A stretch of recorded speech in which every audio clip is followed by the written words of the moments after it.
Le studio de rentrée de la CPME 73, la Savoie à l'honneur avec Patrick Riquero, son président. Bonjour Patrick. Bonjour à tous. On se retrouve très régulièrement sur Savoie News pour faire le point. Et Dieu sait qu'avec cette rentrée, les acteurs économiques, les entreprises que vous représentez ont besoin d'en savoir un petit peu plus. Alors quel est le contexte? Qu'est-ce que vous entendez comme écho à ce jour? On est très heureux de se retrouver. D'abord la foire de Savoie qui témoigne tout le temps d'une césure entre la fin des vacances et la rentrée économique. Cette année, bien sûr, je pense qu'elle a une connotation un peu particulière avec les mois qu'on vient de passer. Donc la Savoie, la CPME Savoie a repris ses activités régaliennes, si je peux dire ça comme ça, avec le rendez-vous des ambassadeurs. Qui a eu lieu à Aix-les-Bains dernièrement. Voilà, il a eu lieu avec la Banque de France. Le 8 septembre. C'est parfait, j'ai plus besoin de répondre, tu fais les réponses, je vais pouvoir faire les questions. Donc c'est très bien, effectivement, avec la Banque de France, la nouvelle directrice de la Banque de France, Madame Lise Grandy-Talarico, qui a démystifié en quelque sorte la Banque de France parce qu'elle est encore très mal connue du grand public, très mal connue des entreprises. Il y a beaucoup d'offres de services qui peuvent rendre beaucoup de services à l'égard des entreprises. Et notamment, on l'a vu dans le PGE, lorsque les entreprises n'avaient pas accès au PGE, on est passé par la Banque de France sur un service qui s'appelle la médiation des crédits. Et c'est vrai qu'il y a beaucoup d'entrepreneurs qui hésitent de les appeler alors que c'est un service qui est vraiment dû et qui peut être très utile. Oui, parce que c'est un peu l'image, comme c'est la même chose à l'égard des douanes, par exemple, à l'égard de la directe. Alors nous, on est en contact en permanence toute l'année avec les douanes, avec la directe, avec les impôts. Et quand vous allez effectivement à titre individuel, c'est un peu plus difficile. Quand on y va au nom d'une fédération, je dirais, c'est pas le même relationnel, bien sûr. Le contact est plus facile et plus rapide. On va parler du plan de relance, Patrick, parce que c'est un sujet qui est vraiment à l'ordre du jour aujourd'hui. On a eu beaucoup de prêts, on l'a dit tout à l'heure. Qu'en est-il réellement pour la suite?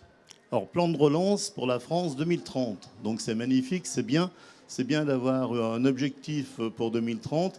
Mais les entreprises, il faut vivre entre-temps. Mais voilà, tout à fait. Les entreprises ont passé déjà des mois difficiles. L'État a fait beaucoup, les parlementaires ont fait beaucoup pour sauver l'économie, pour prendre conscience, en tout cas, du tissu économique qui est représenté à 98% par l'ensemble des PME, des TPE.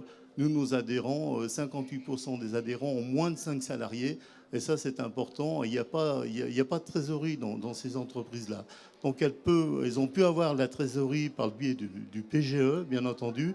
Il faut maintenant pérenniser, il faut sauvegarder. Il y a eu des reports de charges. Mais si, en janvier, au printemps prochain, on rembourse tout d'un coup à des taux excessifs, le PGE, les banques, par exemple, demandent un taux à 2,5, alors qu'aujourd'hui, on emprunte à 0,5, 0,70. C'est prohibitif et c'est simplement, on va retomber dans une crise économique. Donc ce plan de relance ne souhaite pas cela.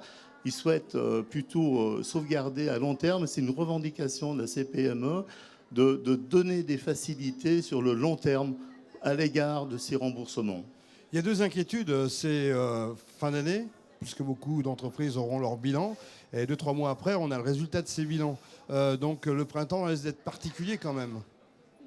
On ne peut pas instruire cette année exceptionnelle avec des ratios standards. C'est pour ça que la CPME était très véhémente et virulente à l'égard des assureurs crédits, par exemple, qui ont continué, comme si rien n'était, d'instruire leur bilan en s'étonnant que les entreprises avaient une chute de chiffre d'affaires de moins 20, moins 25 au mois d'avril, mai, juin, etc. Donc là aussi, il faut un dispositif comptable d'analyse, cotation de Banque de France, qui, elle, a suspendu sa cotation jusqu'au mois de septembre pour tenir compte de cette parenthèse, j'espère, qui va se terminer en fin d'année, pour reprendre, la vie reprend toujours ses droits, et bien pour reprendre d'une manière naturelle ses droits fiscaux, comptables, financiers. On termine avec, bien sûr, les grands rendez-vous de la CPME sur ce dernier trimestre et même sur le début de l'année prochaine. 2 rendez-vous à ne pas manquer. Rendez-vous important le 26 novembre au garage Renault à Saint-Alban. C'est le rendez-vous un peu comme aujourd'hui à la foire de Savoie, parce que ces PME, donc on a beaucoup de formations, on a beaucoup d'informations. L'information qui est triée, quelquefois elle est éphémère. On souhaite ne pas noyer nos adhérents sous l'information. Mais on a aussi, on essaye de mélanger, si vous voulez, la convivialité et la formation et l'information. Donc c'est un grand rendez-vous. L'année dernière, on avait le préfet qui est venu faire un exposé. On avait le colonel de gendarmerie où on a une convention de gendarmerie pour nous informer justement sur la délinquance en digitale, par exemple, ce qui est important. Donc on a toujours des intervenants de qualité qui permet d'avoir les deux, convivialité, formation, information. Et pour bien lancer l'année, rapidement, les vœux entre la CPME 74 et 73, cette année, ça se déroule avec ses bains? Alors cette année, en 2016, j'avais souhaité qu'il y ait une alternance entre la Savoie et la Haute-Savoie, puisque finalement c'est important. On est deux départements similaires, extrêmement voisins. On ne se parlait pas plus que ça, on n'était pas fâchés, mais on était chacun un peu dans son coin. Donc on a acté le fait de faire une alternance de vœux entre la Savoie et la Haute-Savoie. Cette année, c'est autour de la Savoie. Ça sera le 14 janvier. Ça sera une magnifique soirée au Casino d'Aix. Voilà.